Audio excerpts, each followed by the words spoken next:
की ओर देखकर बोला, क्या बात है साधु, तुम यहाँ क्या कर रहे हो? मुझे महल के अंदर जाना है। महल के अंदर जाना है? पर किस लिए? मुझे वीरगढ़ के राजा से एक विशेष काम है। मैं उनसे बात किए बगैर यहाँ से नहीं जाऊंगा। साधु की बात सुनकर दूसरा सैनिक गुस्से से बोला, लगता है तुम्हारा दिमाग खिसक गया है साधु।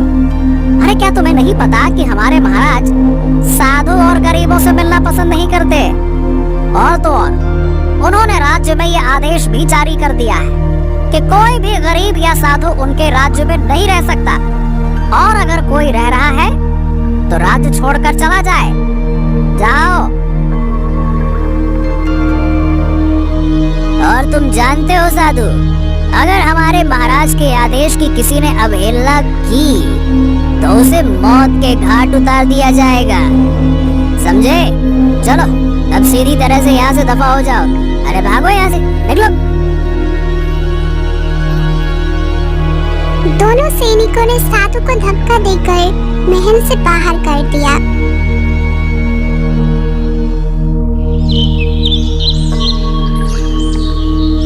राजगढ़ राज्य के एक गांव में रतन और सुलेखा नाम के दो गरीब पति पत्नी रहा करते थे। रतन बेचारा दिन भर जमींदार के खेत में हाल चलाया करता था। एक दिन रतन काम पर जा रहा था कि तभी उसकी पत्नी सुलेखा रतन से बोली, अब जमींदार के यहाँ पर दिन भर कड़ी धूप में मेहनत करते हैं और बदले में जमींदार आपको ना के बराबर धन देता है। हाँ तुम सही कह रही हो सुलेखा, लेकिन मैं कर भी क्या सकता हूँ? तुम जमींदार से धन बढ़ाने की बात क्यों नहीं करते? और उसके खेत में और भी मजदूर काम करते हैं, उन्हें तो तुमसे बहुत अधिक धन मिलता है। घर में राशन भी खत्म हो गया है और हम दोनों महीने से रात के समय भूखे ही सो रहे हैं। ठीक है, तुम चिंता मत करो सुलेखा, मैं आज ही जमींदार से इस बारे में बात करता हूँ। रतन जमींदार के खेत में जाकर काम करने लगा और शाम के समय जमींदार की हवेली में जाकर उससे बोला, जमींदार साहब, मुझे आपसे कुछ बात करनी है। क्या बात करनी है रतन? जल्दी बोलो। तुम जानते हो मुझे तुम्हारा चेहरा बिल्कुल अच्छा नहीं लगता। मैं तो बस तुमसे मजबूरी में काम करा रहा हूँ। अब जमींदार साहब, मैं आपके खेतों में दिन रात कड़ी मेहनत करता हूँ। मैं हर दिन आपकी फसलों की देखभाल करता हूँ, उन्हें पानी देता हूँ, उनकी निराई समय पर करता हूँ और खाद भी डालता हूँ, गुड़ाई करता हूँ और समय समय पर हर चीज करता हूँ। लेकिन आप मुझे बहुत कम मेहनताना देते हैं। हाँ, मुझे पता है कि आप बाकी मजदूरों को मुझसे अधिक पैसे देते हैं। बस मुझ पर इतना कृपा कर दीजिए कि मुझे भी उतना ही मेहनताना चाहिए जितना आप औरों को देते हैं, क्योंकि मैं उन सबसे भी ज्यादा मेहनत करता हूँ, लेकिन पैसे मुझे उनसे कम मिलते हैं। इतनी कृपा कर दीजिए। देखो रतन, न जाने क्यों जब भी मैं तुम्हें देखता हूँ तो मुझे तुम पर गुस्सा आने लगता है। मैं तो चाहता हूँ कि मैं तुम्हें अपमानित करके मुफ्त में अपने खेतों में काम करवाऊं। अरे तुम्हें तो मेरा एहसान मानना चाहिए कि मैं तुमसे काम करवा रहा हूँ। ऐसा मत कहिए जमींदार साहब, मेरे घर में मेरी पत्नी और मेरे बच्चे हैं जो मुझ पर निर्भर हैं। अगर आप मुझे काम से निकाल देंगे या मेरा मेहनताना और कम कर देंगे तो हम सब भूखे मर जाएंगे। ऐसा मत कहिए जमींदार साहब, ऐसा मत करिए। सीधी तरह से कह रहा हूँ, यहाँ से निकल जाओ रतन। अब मैं तुम्हारी शक्ल और ज्यादा बर्दाश्त नहीं कर सकता। निकल जाओ।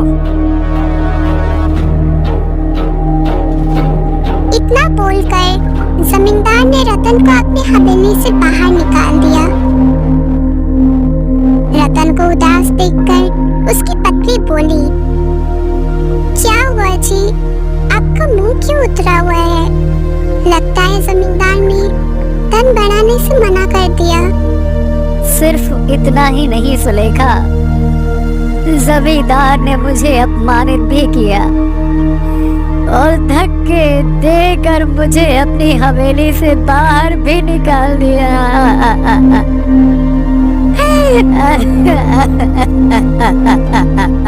इतना बोलकर रतन फूट फूट कर रोने लगा।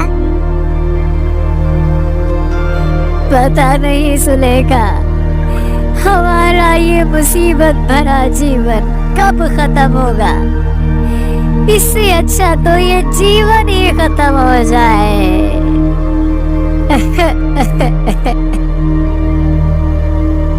रतन रोते रोते ही सो गया।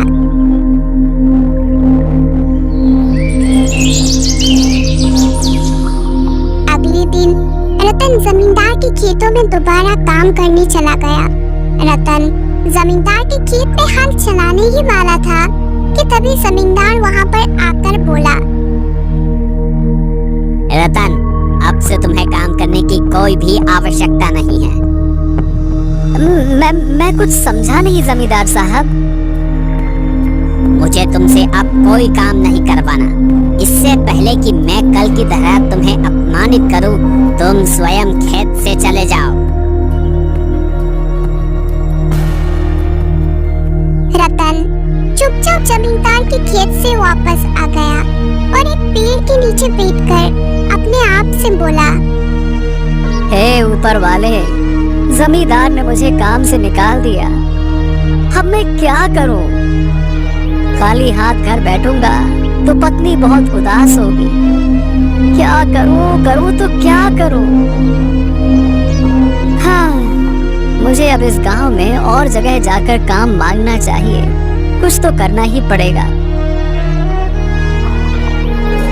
रतन उस गांव में हर घर के चक्कर काटने लगा, मगर किसी ने भी रतन को काम पर रखने से इनकार कर दिया। रतन बेचारा मुंह लटकाकर शाम को घर वापस आ गया और सारी घटना अपनी पत्नी को रोते हुए बताने लगा। पता नहीं सुलेखा, ये भगवान को हमारी कौन सी बात बुरी लग गई है जो हमारा मुसीबत भरा जीवन खत्म ही नहीं हो रहा है। क्या करें? धीरज रखिए जी, ईश्वर पर भरोसा कीजिए। अब देखना, एक दिन सब कुछ ठीक हो जाएगा। रतन और उसकी पत्नी सुलेखा उस रात फिर से भूखे ही सो गए। अगले दिन जब रतन की आंखें खुली तो उसके घर पर गांव का चौधरी नाम का एक व्यक्ति वहां पर आ धमका। वो रतन की ओर देखकर गुस्से से बोला, जब से मैंने तुम्हें अपना घर किराए पर दिया है, तब से तुमने घर का एक भी किराया नहीं दिया है। या तो मुझे किराया दो, नहीं तो यहाँ से अभी और इसी समय निकल जाओ। ये सुनकर रतन और सुलेखा पूरी तरह से चौंक पड़े। ये क्या कह रहे हैं आप? ये घर तो हमारा है। रतन की ये बात सुनकर चौधरी का गुस्सा 7वें आसमान पर पहुंच गया। एक तो जब से यहाँ पर रहने आए हो तब से किराया नहीं दिया, और ऊपर से ये घर भी अपना बता रहे हो। देखिए चौधरी साहब, हम पर तरस खाइए, ये घर हमारा है। लगता है तुम दोनों अपने सपनों की दुनिया में पहुँच गए हो। अगर तुम्हें मेरी बातों का विश्वास नहीं है तो तुम दोनों जाकर गांव के मुखिया से पूछ सकते हो। रतन और उसकी पत्नी सुलेखा चौधरी के साथ उसी समय गांव के मुखिया के पास चले गए। मुखिया उन सब की बात सुनने के बाद रतन से बोला, ए रतनवा, एक तो चौधरी ने तुम पर तरस खा के तुम्हें अपना घर किराए पर दिया, और तुम हो कि उस घर को अपना घर बताने लगे। वाह भैया, अलमंसी का जमाना ही नहीं रहा है। ये सुनकर रतन बुरी तरह से चौंक पड़ा। तभी चौधरी गुस्से से बोला, मुखिया जी, सिर्फ आपके कहने पर मैंने इन दोनों को अपना घर किराए पर दिया था। अच्छा होता कि मैं इन दोनों को इस गांव में आवारा की तरह फिरते रहने देता। तो तुम कहना क्या चाहते हो? ये हमारा गांव नहीं है। मूर्ख, ये तेरा गांव कब से हो गया? तू और तेरी पत्नी कुछ समय पहले ही इस गांव में आए हैं। चौधरी की बात सुनकर रतन और उसकी पत्नी सुलेखा गहरी सोच में डूब गए। उन दोनों को कुछ भी समझ में नहीं आ रहा था कि आखिर उन दोनों के साथ हो क्या रहा है। तभी चौधरी की आवाज उन दोनों के कानों में टकराई। अब मैं तुम दोनों को एक पल भी अपने घर में बर्दाश्त नहीं कर सकता।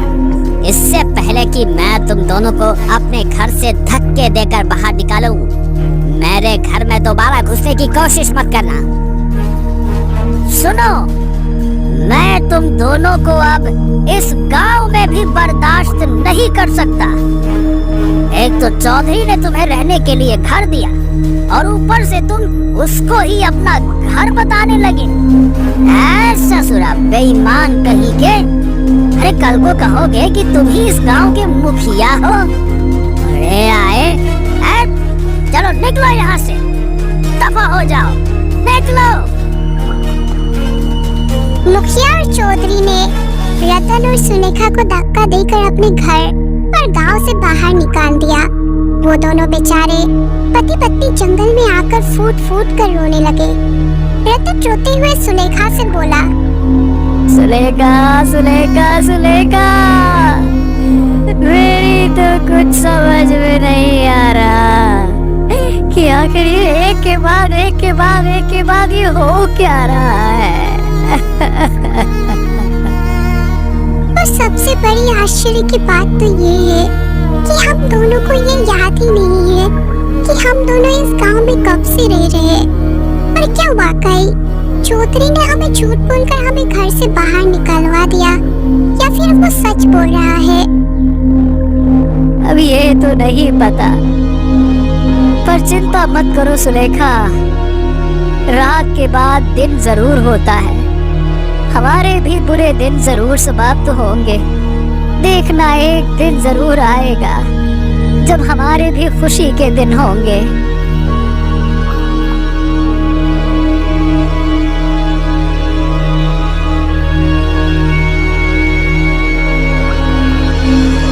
रतन उस दिन से अपनी पत्नी के साथ झोपड़ी बनाकर जंगल में ही अपना जीवन यापन करने लगा। वो बेचारा दिन भर जंगल में घूमता और पेड़ के पत्ते तोड़कर पानी में उबालकर अपने पत्नी के साथ अपना पेट भरता। एक दिन सुलेखा, हम दोनों कब तक पेड़ के पत्ते उबालकर खाते रहेंगे? ये इतना घना जंगल है और इस घने जंगल में बहुत सारे फल भी होंगे। अब कुछ फल तोड़कर क्यों नहीं ले आते? अरे अब मैं तुम्हें क्या बताऊं सुलेखा, जब भी मैं ताजे फलों को तोड़ने जाता हूँ ये फल ये मेरे हाथों में आते ही बेकार हो जाता है। मैं क्या करूं? रतन फूट फूट कर रोने लगा। एक दिन रतन जंगल में उदास बैठा हुआ था कि तभी उसकी नजर एक साधु पर पड़ी जो एक पेड़ के नीचे तपस्या कर रहा था। हाँ, हे भगवान, पता नहीं मैं इस मुसीबत से कब निकलूंगा। शायद मुझे इन साधु महाराज से कोई मदद मांगनी चाहिए।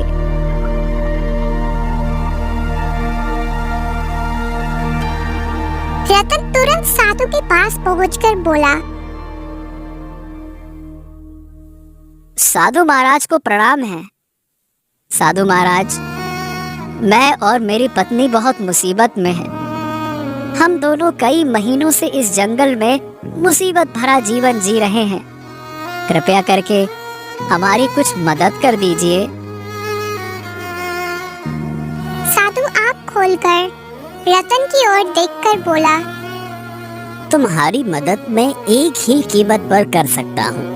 तुम दोनों पति पत्नी को मेरी सेवा करनी होगी। अगर मैं तुम दोनों पति पत्नी की सेवा से प्रसन्न हुआ तो मैं तुम दोनों को तुम्हारी मुसीबत भरे जीवन से निकालने का कोई न कोई उपाय जरूर बताऊंगा। जी साधु महाराज, मैं तैयार हूँ। रतन साधु को अब झोपड़ी में लेकर आ गया और उस दिन के बाद दोनों पति पत्नी दिल से साधु की सेवा में जुट गए।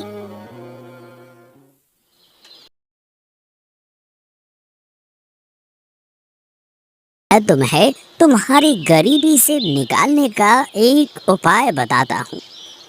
तुम विजयगढ़ के राजा के पास जाओ। सुना है वो तुम्हारे जैसे गरीबों की मदद बहुत करता है। तुम्हें जाकर उससे मदद मांगनी चाहिए।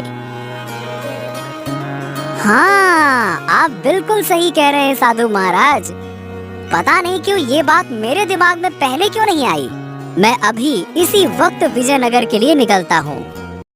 हुआ था रतन राजा विक्रम से कुछ कहने ही वाला था कि तभी राजा विक्रम रतन की ओर देखकर बुरा सा मुंह बनाते हुए बोला, पता नहीं तुम्हें देखकर मुझे क्यों गुस्सा आ रहा है। महाराज की जय हो। माफ करिएगा महाराज, मैं एक बहुत ही गरीब व्यक्ति हूँ। मेरी गरीबी का आप इसी बात से अंदाजा लगा सकते हैं कि मुझे अपनी पत्नी के साथ जंगल में झोपड़ी बनाकर रहना पड़ रहा है और हम दोनों पति पत्नी काफी समय से कड़वे पेड़ के पत्ते उबाल उबाल कर खा रहे हैं।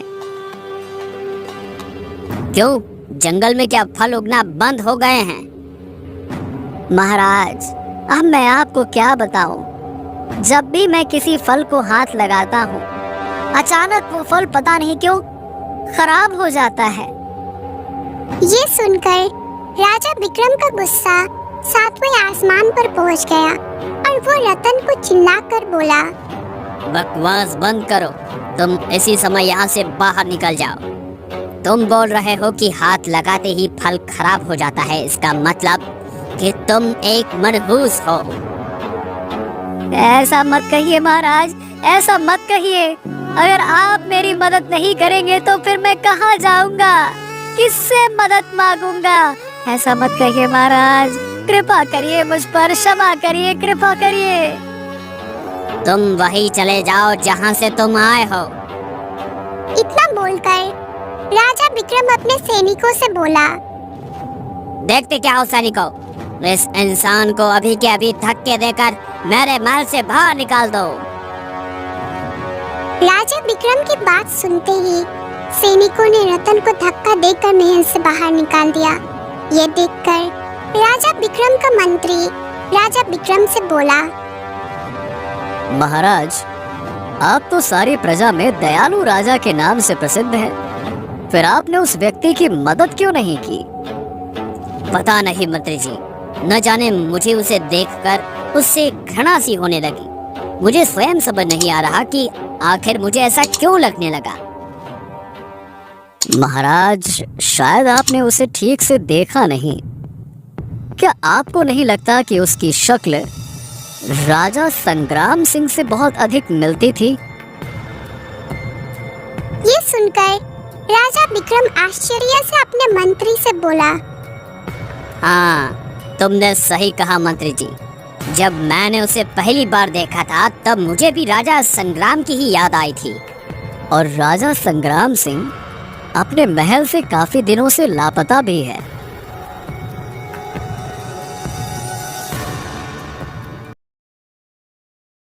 और इसी समय राजा संग्राम सिंह के राज्य चलेंगे और वहां जाकर मालूम करेंगे क्या राजा संग्राम सिंह अपने महल में वापस आ गए हैं या फिर वो अभी भी लापता है।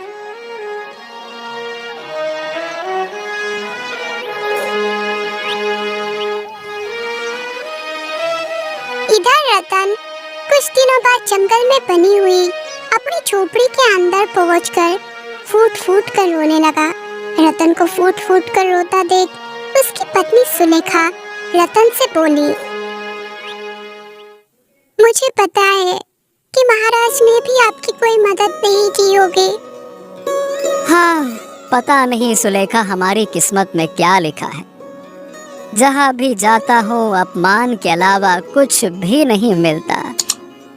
तुमने सही कहा, महाराज ने भी मेरी मदद नहीं की, बल्कि मुझे धक्के देकर महल से बाहर फेंकवा दिया। इतना बोलकर रतन इधर उधर देखते हुए बोला, ये साधु महाराज कहाँ हैं? साधु महाराज तो आपके जाने के पश्चात ही चले गए थे। तो क्या तुम तब से जंगल में अकेली रह रही थी? मेरे पास इसके अलावा और कोई चारा भी तो नहीं था। अब मुझसे ये मुसीबत भरा जीवन नहीं जिया जाता सुलेखा। अच्छा होगा कि हम दोनों अपने ही हाथों अपने जीवन लीला को समाप्त कर लें। आप सही कह रहे हैं, मैं भी यही बात सोच रही थी। चलो हम अपना जीवन लीला समाप्त कर लेते हैं। सुलेखा और रतन अपनी झोपड़ी से बाहर आ गए कि तब एक घोड़े पर सवार एक सुंदर राजकुमार उनके पास आ पहुंचा और घोड़े से उतरकर उन दोनों की ओर देखकर बोला, माँ और पिताजी, मैंने आपको कहाँ नहीं तलाशा, मगर आप मुझे कहीं नहीं मिले। वो तो भला हो विजयगढ़ के राजा विक्रम का। उन्होंने मुझे बताया कि आप मुझसे मदद मांगने के लिए उनके महल में गए थे।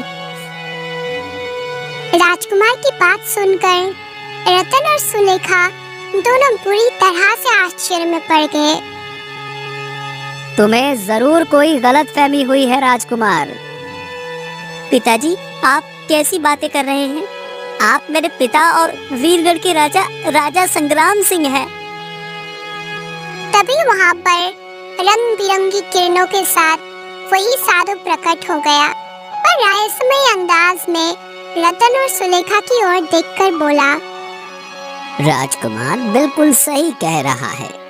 रतन और सुले, तुम दोनों कोई आम इंसान नहीं हो, बल्कि तुम दोनों इस राजकुमार के माता पिता और वीरगढ़ के राजा और रानी हो।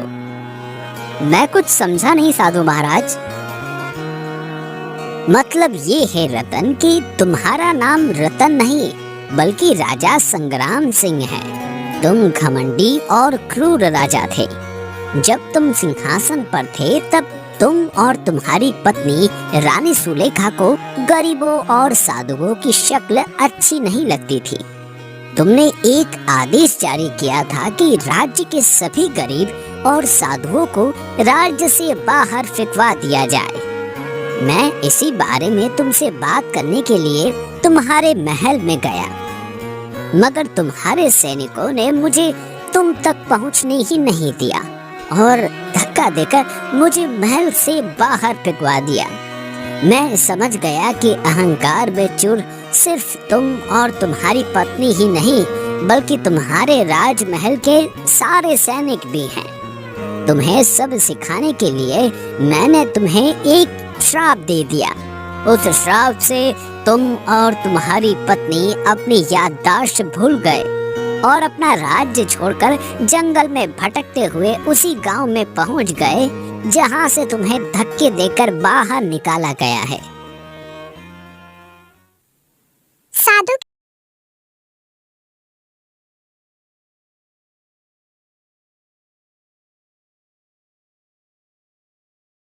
मैं तुम्हें और तुम्हारे पति को सबक सिखाना चाहता था और तुम दोनों को ये बताना चाहता था कि गरीब का जीवन कितना मुसीबत भरा जीवन होता है।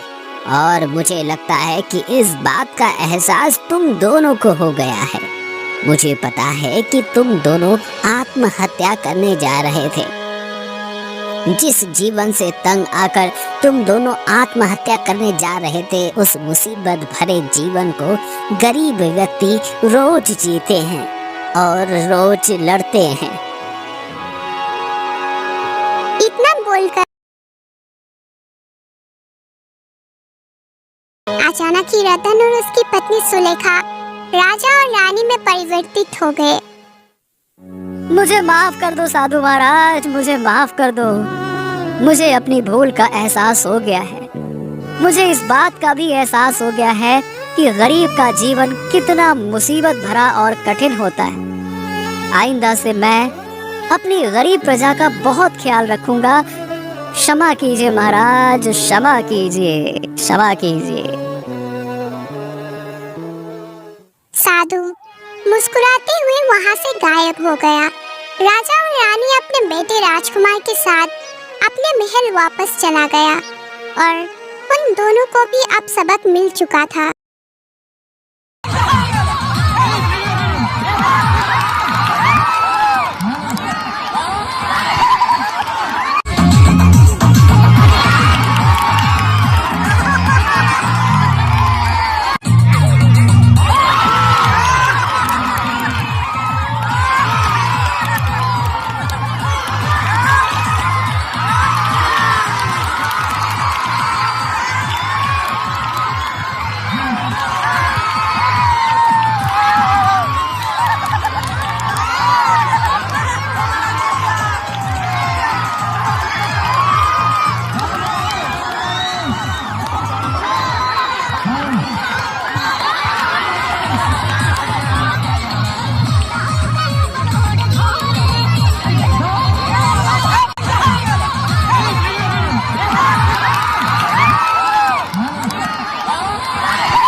खामोश हो जाओ घंटे वाले, सबके तारों खामोश हो जाओ।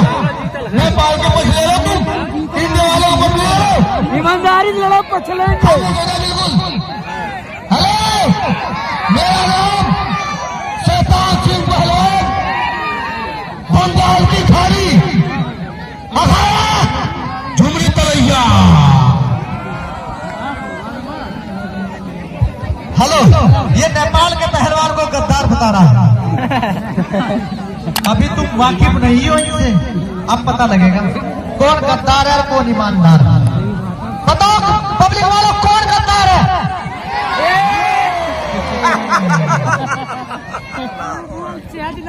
अच्छा,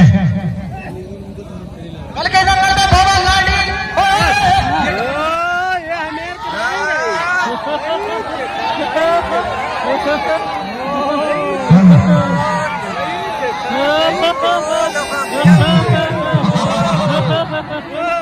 हेलो हेलो हेलो, ये मिट्टी लगाने के बहाने से मिट्टी लगाने के बहाने ऐसे कुश्ती होती है। एक मिनट हेलो भाई, भिखारी तो बोला, ये बता, ये बोला कुश्ती शुरू। भाई ये बोला कुश्ती शुरू, हमने शुरू कर दी भाई। अब हाथ लगाए तो भी लगाए, पटक दिया उसे, हमारे जीतों को हटा। Hello hello hello hello hello hello, एक मिनट। जब तू पैदा हुआ था ना, तेरे माँ बाप ने ढोल और ताशे बजवाए थे कि हमारे एक लड़का पैदा हुआ, मर्द पैदा हुआ। भिखारी तेरे जमाने का मैदान छोड़ के भाग रहा। हेलो, जब पैदा हुआ था ना, ढोल ताशे नहीं बजे बेटे, डीजे बजा था, डीजे, ये डीजे बजा था जब पैदा हुआ था। तो भिखारी तेरी जमाने का मैदान छोड़ के कायोरे की जिंदगी जी रहा है। अरे मर्द का बच्चा है, ईमानदारी से चित करके दिखा, ईमानदारी से चित करके दिखा। लड़ना है तो लड़ जा, हम इस सड़क पर जाकर किसी गाड़ी के नीचे दब के मर। 11,000 की इनामी कुश्ती है भाई, इसमें 11,000 रुपए का इनाम है। जो जीतेगा, जीता पहलवान बनेगा तो 21,000 रुपया मिलेगा। शैतान सिंह पहलवान, दंगल कमेटी का कहना है इसको पटक दोगे तो 21,000 रुपए का इनाम मिलेगा। और जो किसी भाई को उस पे लगाना चाहते हैं इनाम, तो लगा सकते हैं। चलो चलो कुश्ती शुरू, 6 मिनट का मैदान बाकी है।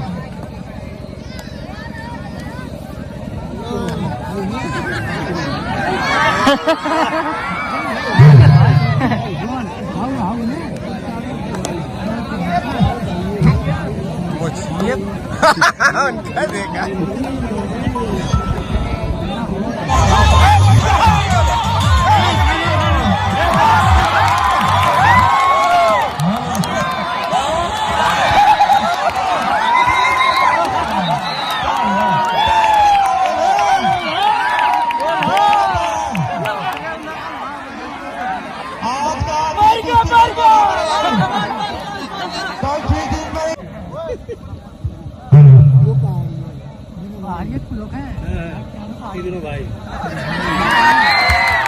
हेलो हेलो भाई, मेरा भाई बोल रहा है कि मेरी तो मूंछ है नहीं, क्योंकि नेपालियों का ना ऊपर होता है ना नीचे होता है। ये बोल रहा है हमें चिढ़ा रहा है, मूंछ घुमा घुमा कर चिढ़ा रहा है, क्योंकि हमारी मूंछें उगती नहीं, इसीलिए हिला हिला कर चिढ़ा रहा है भाई। अरे मूंछों से थोड़ी लड़ना है, इससे लड़ना है।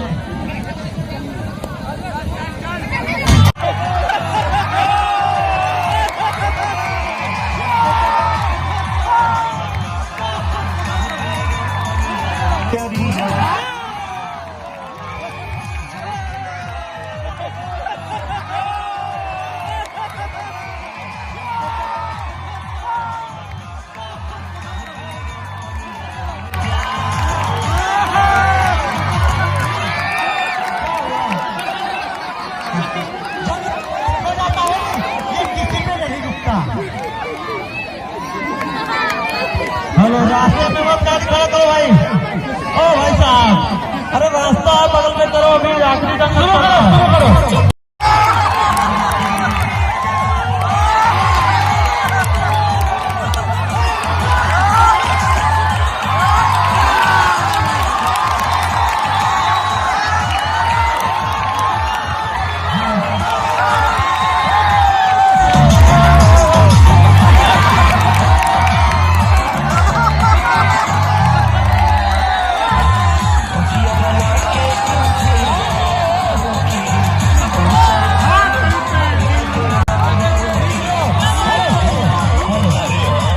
अभी तो करंट नहीं हुआ है, पहले कार फट गई। हेलो भाई, मैं लड़ने के तैयार हुए, ऐसे मार रहा, झपकी मार रहा होता, पकड़ने नहीं दे लड़ने से। आपकी बाजू में ताकत में पकड़ के दिखाओ।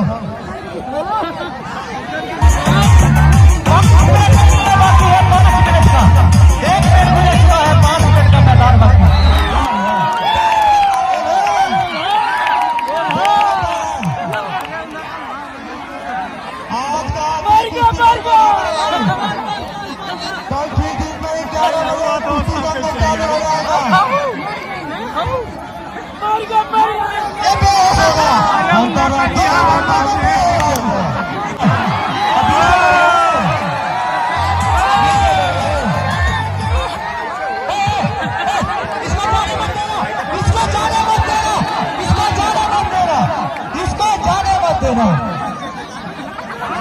हेलो हेलो, 1 मिनट, शांति शांति शांति। हेलो, जाने मत देना, इनको जाने मत देना।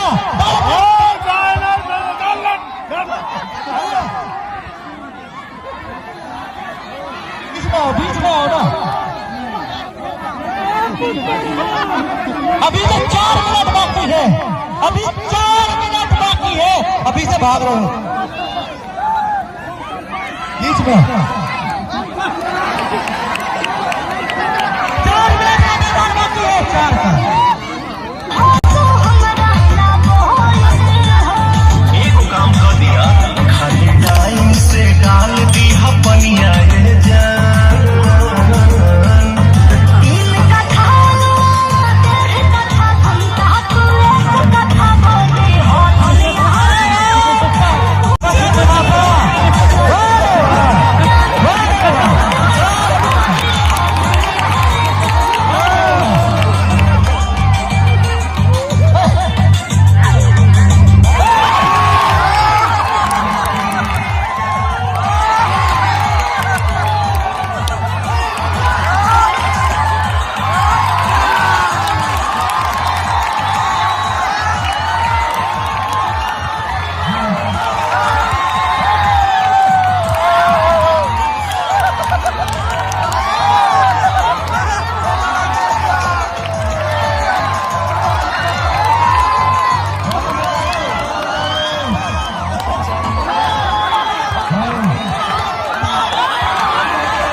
होगा, जब पानी लो।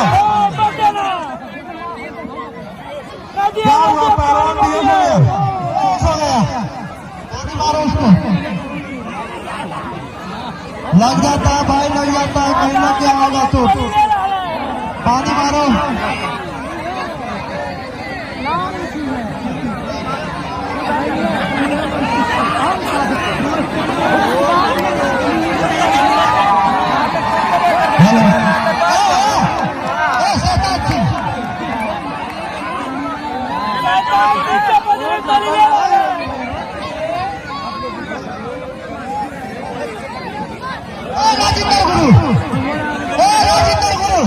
इधर आइए।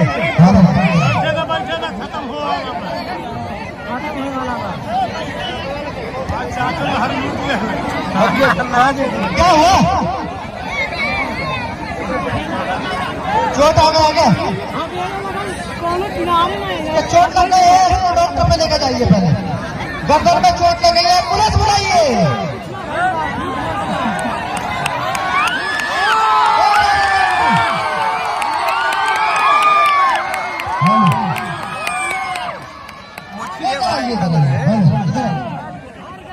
इसकी गर्दन में चोट लगी, पहले से डॉक्टर में लेके जाइए। अरे लग जाती है यार, गर्दन का मामला है, नस पे लग जाती है जी। ऐसा कोई लेटा दो, थोड़ा लेटा दो, अभी आराम आ जाएगा। डॉक्टर को बुला दीजिए। पानी निकालो। प्रधान जी इसका नाम दे दिए, डॉक्टर में लेके जाइए प्रधान जी।